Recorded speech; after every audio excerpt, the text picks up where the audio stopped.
Hey, when it comes to miscommunication, it's not if it's going to happen, it's when it's going to happen because it happens to all of us. So today we're going to be talking to you about 3 things that'll help you to avoid miscommunication. I'm Mitch. And I'm Kim at Keeping the Vows, where we're helping people maintain and discover a Christ like marriage. Fantastic. Third take, but that was just great.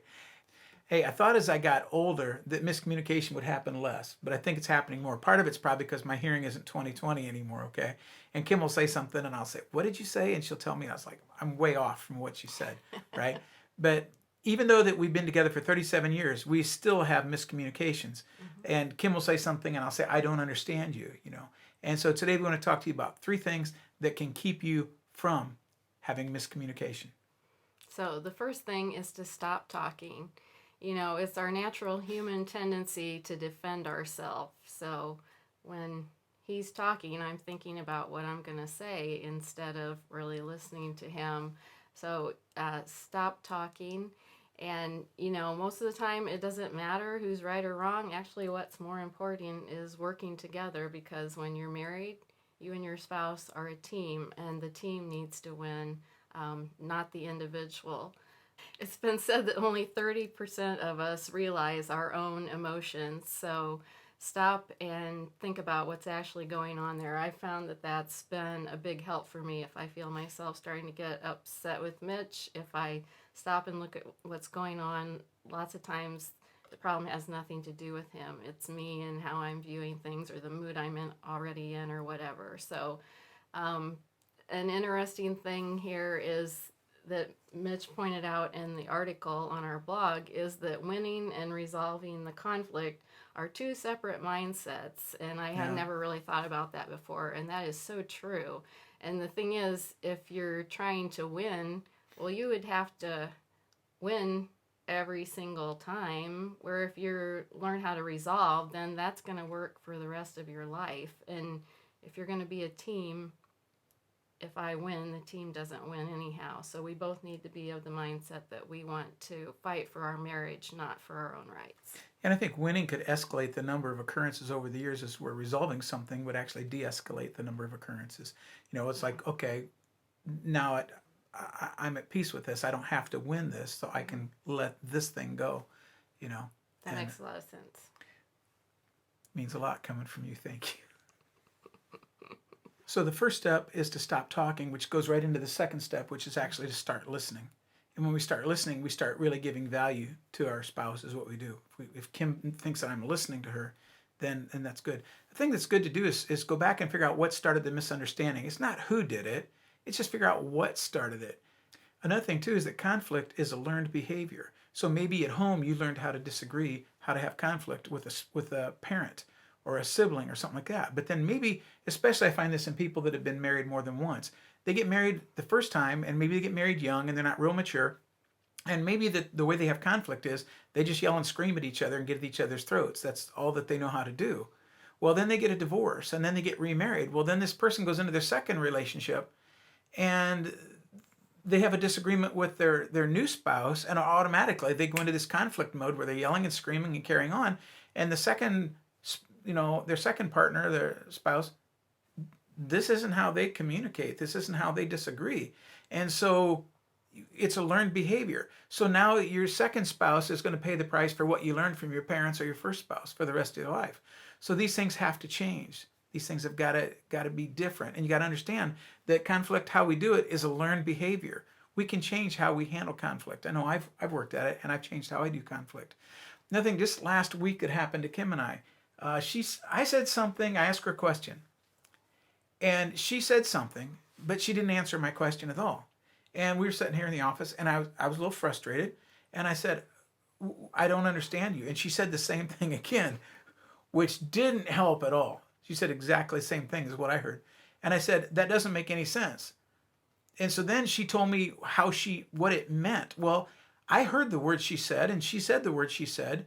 And if you look at it from her point of view, it made sense. But I was interpreting the same words in a totally different way, and it made no sense. And I got incredibly frustrated with it. See? So she said the right words. I heard the right words. I just didn't interpret it in the way that the words I interpreted it in a different way than what she meant it, Mm-hmm. and therefore I felt like she was refusing to answer me, and that's not like her. And I really got frustrated with it. But we worked it all out. Nobody popped a vein in their neck, and we got right through it. I said, Kim, I don't understand you. I hear you saying this. What are you saying? And then she said it in other words, which the way I think would have helped. After the first time I said what, she could have said it in different words for me then. But you know what? We're all different. And when we have these conflicts, it's an opportunity to grow and become more like Christ. Because you know what? We're all going to have miscommunications. It's going to happen with all of us. Another thing, too, is that early in a relationship, we establish how we're going to communicate and how we're going to handle our miscommunications. And that often is not changed unless there's effort made to do that. So, because miscommunication or conflict is a learned behavior, what we do, we have to relearn how we do that. And it can be done, it can be relearned. It's important that we understand that. So if you want to stop miscommunication, the first thing you need to do is stop talking, then start listening. And the third point is express understanding. So actually, a lot of this point, you kind of touched on it, what you said earlier. The greatest issue with communication is the thought that it has happened. So Right. I thought I answered Mitch, but he didn't understand what I said the way I intended it. Remember, miscommunication is missed communication.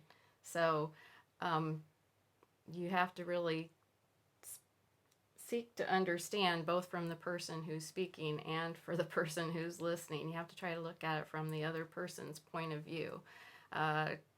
We're just two different people that think two different ways. So my way isn't always right. Just because he doesn't understand me doesn't mean there's something wrong with him. I need to think of a different way to express myself so he can understand me.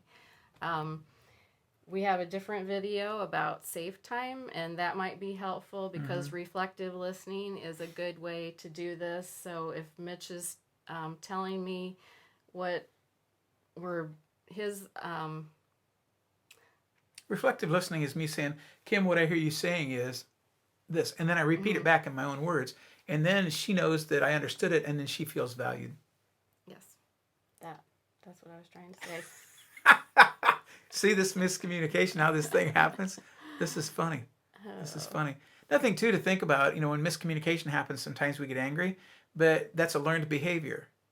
People say, well, this made me angry. No, nobody made you angry. Somebody provided the stimulus and you chose to get angry. So when you miscommunicate, you get to choose how you react to it. If you want to get angry, that's a choice. If you want to say, honey, we could be from different planets, but I love you and I'm going to love you forever. Could you explain to me what you mean? Because I don't have the foggiest idea. That's cool. That's what sometimes we could do. I could do things like that, right? Right, absolutely. And in the moment, you might feel like you shouldn't have to put that effort in, but honestly, isn't your marriage relationship worth the effort? Because it's going to be so worth it when you learn how to work through these things and get to the other side.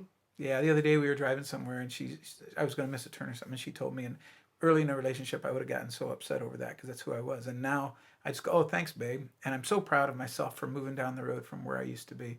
So I hope this helps you in the area of miscommunication. You have a wonderful day. Remember, if you would, on YouTube to hit the like button or subscribe. Go check out keepingthevows.com at our webpage. And we hope you have a great, great day. Was that communicated well? There's no miscommunication there? I think that was good. Ladies and gentlemen, here's Kim.